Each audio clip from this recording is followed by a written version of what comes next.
Les secrets d'une langue. Les deux expressions de concert ou de conserve qu'on utilise indifféremment pour parler d'un groupe de personnes ou de pays qui sont d'accord, qui sont solidaires, qui s'entendent autour d'une même idée ou de même valeur.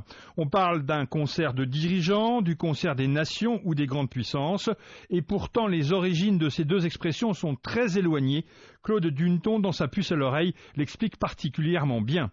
Être, aller de concert, pour commencer, à rapprocher du mot beaucoup plus utilisé aujourd'hui de concertation, au sens de bonne entente, plusieurs personnes qui s'entendent sur un même sujet ou un même sentiment, comme l'illustre à merveille cette phrase du poète Jean de La Bruyère, « Pleurer tout franchement et de concert, à la vue l'un de l'autre, sans autre embarras que d'essuyer ses larmes ».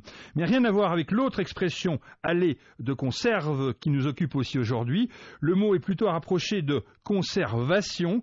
Au XVIe siècle, on parle notamment de voyager de conserve pour évoquer les bateaux qui naviguent côte à côte pour se protéger l'un l'autre. On trouve cette explication chez Antoine Furtière. Conserve, en termes de marine, se dit des vaisseaux qui vont en mer, de compagnie, pour se défendre, s'escorter et se secourir. À cause des attaques de pirates, les navires chargés de marchandises de prix sont obligés de marcher en flotte, de faire conserve et de s'attendre les uns les autres. Ils ne doivent pas partir s'ils ne sont pas au moins 4.